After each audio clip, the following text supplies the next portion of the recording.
하나님의 말씀 누가복음 5장 1절로 11절입니다. 찾으신 줄 알고 봉독하겠습니다. 무리가 몰려와서 하나님의 말씀을 들을새 예수는 게네사렛 호숫가에 서서 호숫가에 배 두 척이 있는 것을 보시니 어부들은 배에서 나와서 그 물을 씻는지라. 예수께서 한 배에 오르시니 그 배는 시몬의 배라. 육지에서 조금 떼기를 청하시고 앉으사 배에서 무리를 가르치시더니 말씀을 마치시고 시몬에게 이르시되 깊은 데로 가서 그물을 내려 고기를 잡으라. 시몬이 대답하여 이르되 선생님, 우리들이 밤이 새도록 수고하였으되 잡은 것이 없지만은 말씀에 의지하여 내가 그물을 내리리이다 하고, 그렇게 하니 고기를 잡은 것이 심히 많아 그물이 찢어지는지라. 이에 다른 배에 있는 동무들에게 손짓하여 와서 도와달라 하니 그들이 와서 두 배의 채움에 잠기게 되었더라. 시몬 베드로가 이를 보고 예수의 무릎 아래에 엎드려 이르되 주여, 나를 떠나소서, 나는 죄인이로소이다 하니, 이는 자기 및 자기와 함께 있는 모든 사람이 고기 잡힌 것으로 말미암아 몰라고 세베대의 아들로서 시몬의 동업자인 야고보와 요한도 놀랐습니다. 예수께서 시몬에게 이르시되 무서워하지 말라.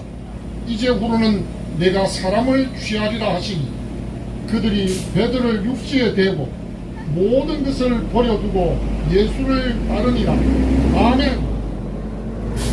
할렐루야.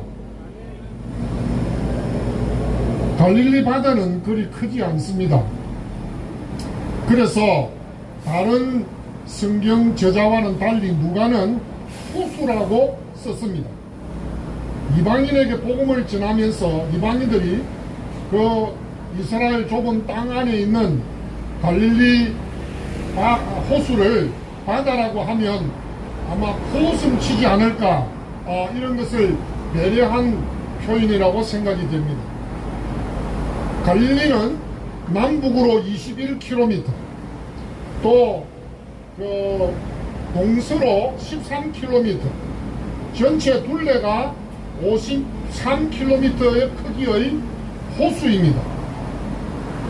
하지만 북쪽에는 해발 2814m, 백두산이 2750m니까 백두산보다 64m나 높은 헤르몬산이 있고, 또 해발 1000m의 골란고원이 동편에 두르고 있습니다. 그렇지만 갈릴리 바다 수면은 일반 바다보다 215m나 낮은 그래서 헤르몬산과 갈릴리 바다 사이에 해발이 3000m가량 고도 차이가 나기 때문에 돌풍이 불고, 그래서 성경에 나오는 대로 갈릴리 바다에서 폭풍을 만나서 제자들이 어려움을 겪는 이런 일들이 자주 일어나게 됩니다. 갈릴리에는 한 25어종이 있습니다. 그리고 갈릴리에서 절인 고기는 예수님 당시에 로마에까지 수출했다고 역사가 요세푸스와 또 로마의 역사가 스트라보와 플리니는 전하고 있습니다. 요세푸스는 한 번에 230척의 배가 어로 작업을 했다고 기록도 했습니다. 그리고 세베대는 자식들, 야고보 요한과 더불어 고용한 사람들을 데리고 번창한 수산업을 했다고 마가복음 1장 16절로 20절에서 증거하고 있습니다. 사랑하는 강화문 광장 예배자 여러분, 베드로는 오늘 본문에서 세 가지 놀랐다, 세 가지 충격을 받았다, 그렇게 말하고 있습니다. 첫째는 밤새 헛수고와 빈배의 충격입니다. 그는 갈릴리에서 자라고 베세다 출신이니까 갈릴리 바닷가 어촌 마을에서 태어난 사람이고, 그것에서 평생을 살면서 어릴 때부터 아버지와 할아버지와 그렇게 어부 생활을 하면서 잔뼈가 굵은 어부입니다. 그래서 겨울철에는 어디에 고기가 많고 여름에는 고기가 어디서 놀고, 겨울철에는 고기가 바다 근처에서 놀고, 여름에는 수면 가까이에서 놀고, 또 언제는 어느 다리는 어느 쪽에 고기가 놀고 하는 걸 소상히 알고 있는 어부인데, 그날은 빈배였습니다.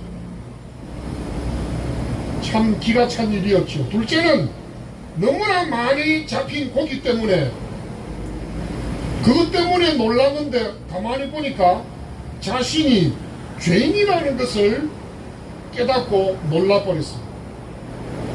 세 번째는 어부였던 그를 예수님께서 그를 제자로 부르시고, 어떤 제자로 불렀냐면 사람을 낚는 어부로 부르시는 주님의 부름 앞에 놀라고 충격을 받았습니다. 베드로는 그날도 만선의 희망을 가지고 밤새도록 갈릴리 바다 곳곳을 다니면서 그물을 치고 고기를 잡고자 했지만 헛한이고 헛수고였습니다. 그래서 충격이었죠. 아니, 내가 이 나이에 이런 일을 당하다니 참 충격이 컸습니다. 그래서 또 오늘 말고 내일이나 다음 날은 고기를 잡을 수 있겠지 하는 마음으로 그물을 싣고 있습니다. 여러분, 그물을 바다에 한번 쳤다가 올리고 나면 거기에 온갖 잡것들이 많잖아요. 뭐 수초도 있고 해초도 있고 또 잔챙이들도 뭐 있을 수도 있고, 고기 말고 다른 것들도 있을 수 있잖아요. 그래서 그런 걸 다 떼내고 그렇게 고기 그물을 싣고 있었습니다. 세례 요한의 제자로서 먼저 예수님을 만났던 동생 안드레가 내가 메시아를 만났다 하면서 예수님에 대한 소문을 듣기는 했지만, 지금 바로 코앞에서 그는 많은 사람들에 밀려서 바닷가에 서 계시는 한 분을 보았습니다. 그리고 그분의 말씀을 들으려고 몰려오는 사람들로 말미암아서 예수님께서 그 바닷가에 해변가에 정박해 있는 배 두 척 중에 한 배에 오르셨는데, 그 배가 바로 시몬의 배였습니다. 그 배에 오르신 예수님께서 육지에서 조금 떼기를 청하시고 앉으셔서 하나님의 말씀을 전하셨는데, 광화문 광장 성도 여러분, 이때 예수님께서 전하신 말씀이 마태복음 13장 1절로 58절에 나오는 하나님 나라 비유였습니다. 7가지 비유입니다. 씨 뿌리는 비유, 좋은 씨 비유, 겨자씨 비유, 주로 농사와 농부지요. 그 다음에 누룩 비유, 가정생활, 여자와 관계되었죠. 감추인 보화 비유, 이것은 부동산 재테크나 상인과 관계된 비유였고, 또 좋은 진주 비유도 장사와 사업과 관계되었고, 마지막 그물 비유가 어부, 수산업과 관계된 이런 비유의 말씀이었습니다. 그러나 전체적인 비유의 뜻은 잘 듣는 자, 들을 귀가 있는 자가 천국의 주인이 될 것이라는 것이었습니다. 듣는 사람이 복이 있는 사람이라는 말씀을 들었던 것입니다. 이 말씀을 듣고 깨닫는 자가 오늘 안군사님 기도하신 대로 100배, 60배, 30배 결실한다는 말씀을 주셨습니다.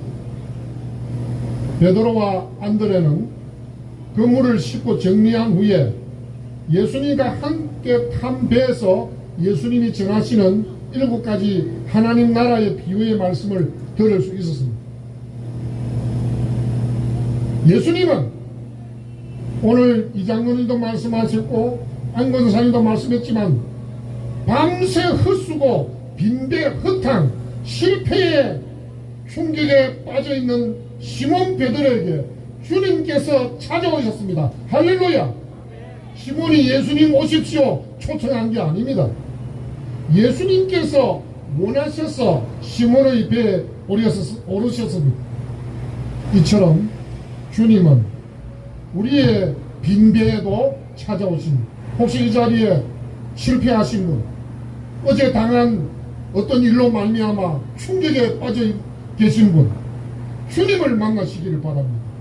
그 배에 내가 지금 처해 있는 그 현장에 주님을 모시고 주님이 말씀해 주시기를 기대하시기를 바랍니다. 말씀을 전하시러 간 다음에 시몬의 배를 이용하신 그 예수님께서 시몬 베드로에게 깊은 데로 가서 그물을 내려 고기를 잡으라 명령하셨습니다.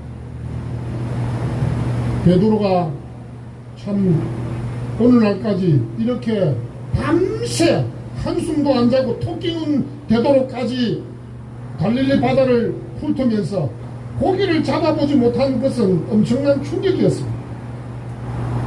이런 베드로에게 예수님은 하나님 나라에 대한 말씀을 전해주시고 난 다음에 깊은 데로 가서 그물을 내려 고기를 잡으라.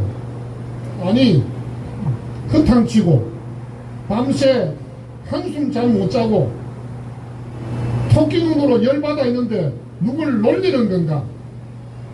반감이 일어날 수 있는 상황이 아닙니까?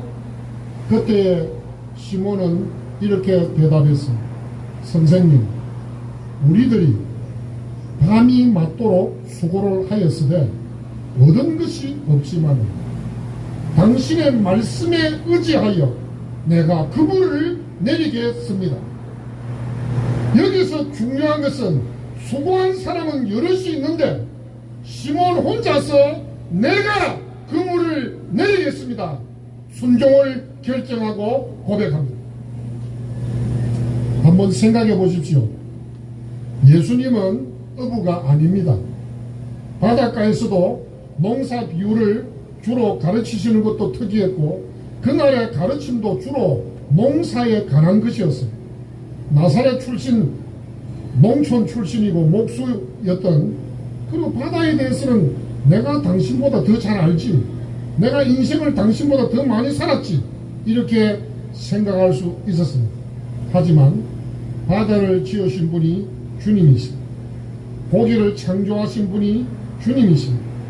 어부를 모태에서 조성하신 분이 주님이십니다. 베드로는 이 잊을 수 없는 헛수고 빈배, 빈손의 충격 속에서 내가 지금까지 배운 지식, 내가 조상들로부터 익힌 쌓은 경험, 이런 것들이 다 절대적인 것이 아니구나, 내 노력만으로 되는 것이 아니구나, 가만히 생각하면 이 고기들도 자기가 기른 것도 아니고 그저 있는 고기를 잡았을 뿐이지 하며 그물을 다시 싣고 가서 깊은 데서 그물을 내렸던 것입니다. 사랑하는 성도 여러분, 실패의 자리에서 예수님을 만나시기를 바랍니다. 예수님의 말씀을 경청하시기를 바랍니다. 다음으로 베드로는 바닷물에 배가 잠길 정도로 너무나 많이 잡힌 고기 때문에 갑작스러운 고기잡이의 성공 앞에서 놀라고 충격을 받았습니다. 여러분, 바닷가에 가면, 제가 부산에서 거의 어릴 때부터 자랐기 때문에 이 자갈치 바닷가에 여러분들도 시장에 가면 비린내가 진동합니다. 베드로가 지금 많이 잡힌 고기 때문에 비린내가 진동하는 가운데서 갑자기 무릎을 탁 꿇고 예수님 앞에 엎드렸습니다. 그리고는 고백하기를, 주여 나를 떠나소서. 그 이유가 뭡니까? 나는 죄인입니다. 여러분, 죄인에게서 나는 죄의 냄새, 죄인에게서 나는 사망의 냄새, 죄인에게서 나는 지옥의 냄새, 그 냄새를 주님이 맡으신 얼마나 괴로우실까, 이런 생각을 했다고 저는 설교자로서 성경을 연구하면서 그렇게 생각이 되어집니다. 여러분, 저와 여러분이 누가 하나님을 만났는가, 그게 궁금하신 분이 있습니까? 대답은 간단합니다. 여러분이 하나님 앞에 설 때마다 내가 죄인입니다, 죄인임을 뼈저리게 느끼는 사람, 그 사람이 하나님을 만난 사람입니다. 잘 아시는 대로 이사야 6장에 이사야 선지자는 성전에서 하나님을 뵈었을 때 화로다 나여 나는 망하게 되었도다. 나는 입술이 부정한 사람이여 입술이 부정한 백성 중에 거하면서 만군의 여호와이신 왕을 배웠다고 하면서 하나님을 만난 사람은 누구나 자신이 죄인임을 처절하게 깨닫고 회개하는 것을 보여주고 있습니다. 베드로가 놀란 것도 첫째는 예수님이 하나님이시라는 것을 깨닫고 놀랐고요. 둘째는 자신이 죄인이라는 것을 깨닫고 놀랐습니다. 하나님이 아니고서는 밤새도록 고기를 잡지 못한 나에게 깊은 데로 가서 그물을 내리라고 그 말씀도 내렸더니 2배 가득하게 잡게 하시는 분은 하나님 아니고서는 이런 능력을 가지신 분이 없다고 생각하는 것이죠. 그래서 자신의 몸과 영혼에서 뿜어나오는 죽음의 냄새, 탐욕의 냄새, 죄악의 비린내, 욕정과 욕망의 비린내, 지옥의 비린내, 하나님보다 자신과 세상과 물질을 더 사랑하고 있는 죄인의 모습에 충격을 받고 주님 앞에 무릎을 꿇었던 것입니다. 세 번째로 베드로는 자신을 사람 낚는 업으로 부르시는 주님의 부름 앞에 놀랐습니다. 여러분, 사람 낚는 어부 하면 그냥 적극적으로 생각하면 베드로가 고기를 잡았을 때 고기를 잡아먹고 팔아먹고 뭐 식구들 가족끼리 먹고 양식으로 삼고 뭐 남는 고기는 시장에 팔더니 수출을 했다고 합니다. 그러면 사람 낚는 어부라는 것이 사람을 팔고 먹는다는 말입니까? 아니면 사람을 통해 수입을 올리고 이익을 남긴다는 말입니까? 아니면 식인종 초장으로 삼겠다는 겁니까? 인신매매단 두목으로 포주로 만들겠다는 겁니까? 그 말이 아니죠. 마지막 비유에서 천국은 바다에 치고 각종 물고기를 모으는 그물과 같으니 그물에 가득하니 물가로 끌어내고 좋은 것은 걸어서 담고 못된 것은 내버리는, 물론 그것은 마지막 날 심판 때도 일어나는 일이지만 사람 낚는 어부라는 것도 하나님께서 구원하시고자 원하시는 사람들을 찾아내는 것이죠. 주님은 저와 여러분이 가진 기질과 재능과 직업을 존중해 주십니다. 평생 업으로 살아온 베드로에게 만일 주님께서 부름을 한다면 너는 지금부터 농사를 지어가지고 살아라, 만약에 이런 식으로 했다면 베드로가 얼마나 나이도 많이 되었고 농사 짓는 일도 물론 할 수는 있겠지만 얼마나 서툴겠어요. 전혀 다른 종류의 삶을 살라고 한다면 얼마나 스트레스 받고 부담이 크겠습니까? 그런데 베드로에게 무서워 말라, 이제 후로는 내가 사람을 취하리라. 베드로야, 나를 따라오너라. 내가 너로 사람을 낚는 어부가 되게 하리라 하시며 용기를 불어넣어 주시는데, 더 용기가 나고 주님을 따라오기만, 주님만 쫄쫄쫄쫄 따라가기만 하면 된다는 겁니다. 강화문 광장 아스팔트 교회 성도 여러분, 우리 모세를 한번 생각해 보십시오. 모세가 미디안 강야에서 몇 년을 목동으로 살았습니까? 40년 동안. 그 목자로 살면서 손에 늘 들고 다녔죠? 지팡이요. 하나님께서 그 떨기나무 불꽃 가운데 모세를 부르십니다. 모세가, 하나님, 제가 벌써 40년 전에 우리 민족을 구원하려 보려고 제가 노력을 했는데 저를 받아들이지도 않고, 그리고 저는 이제 40년 전에는 애국 로얄 아카데미에서 제가 다 마치고 이집트의 모든 학문과 전술 전략 모든 것을 다 제가 공부하고 배웠던 그런 유능한 사람이었지만 이제는 40년 동안 이 지팡이 하나 잡고 양떼들과 살던 전도에 안 됩니다. 하나님 사람 잘못 고르신 거 아닙니까? 하고 이렇게 거절했을 때 하나님께서 모세를 설득시킨 그 질문이 뭡니까? 내 손에 있는 것이 무엇이냐? 지팡이입니다. 40년 동안 미디안 강야에서 밤낮으로 들고 다녔던 손때 묻은 그 평범한 그 지팡이, 그것이 출애굽기 4장 20절의 그 지팡이가 17장 9절에 하나님의 지팡이가 되게 하셨습니다. 할렐루야. 이 지팡이가 뱀이 되고 열재앙을 일으키고 홍해를 가르고 아말렉과의 전쟁에서 승리를 가져오고 반석에서 물이 나게 하는 그런 지팡이가 되게 하셨습니다. 하나님께서 너는 이 지팡이를 들고 이 지팡이를 손에 잡고 이것으로 이적을 행할지니라. 출애굽기 4장 17절. 또 4장 20절에 모세가 하나님의 지팡이를 손에 잡았더라.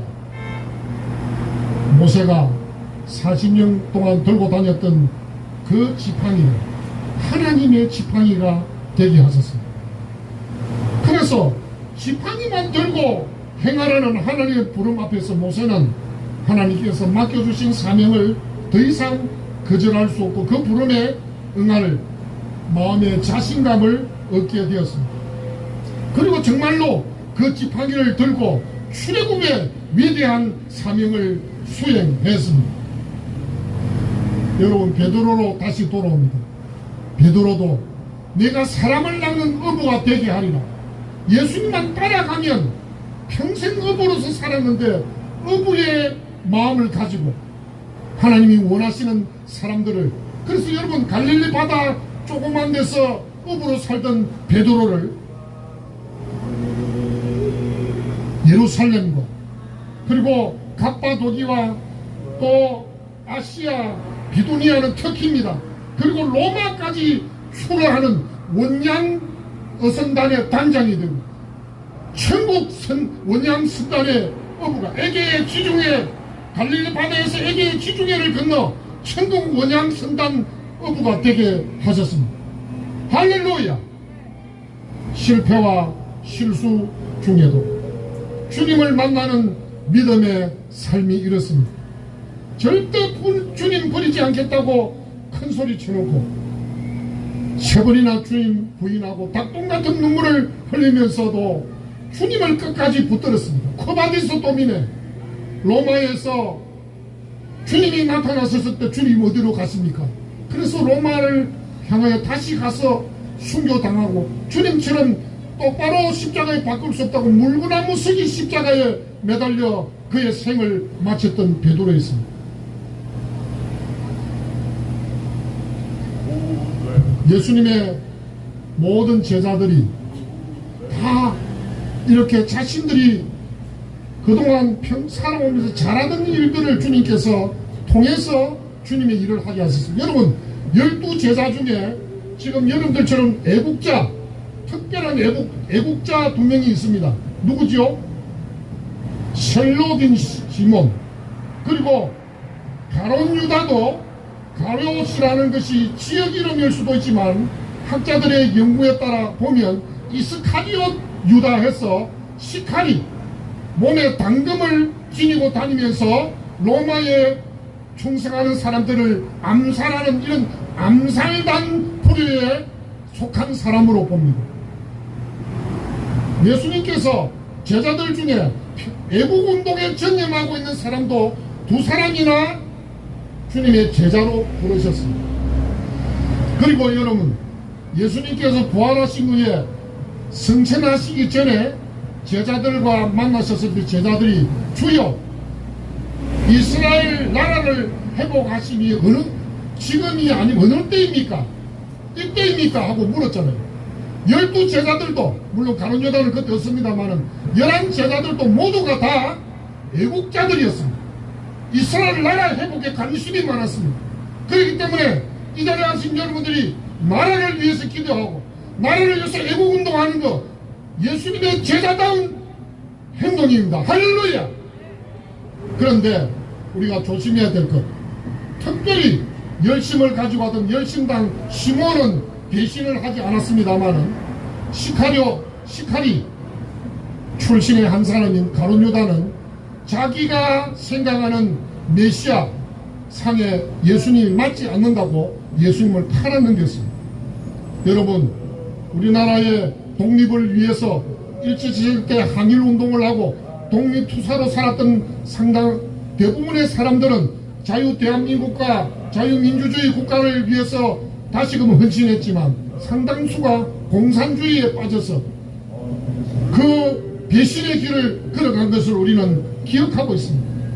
이 자리에 모인 강화문 아스팔트 교회 성도 여러분, 또 유튜브로 함께 참여하시는 애국 성도 여러분, 여러분들의 애국 운동자 모습 그대로 하나님께 쓰임을 받을 수 있습니다. 아멘. 할렐루야.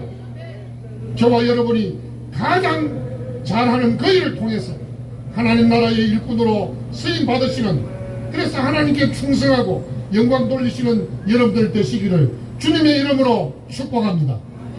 하나님 아버지 감사합니다.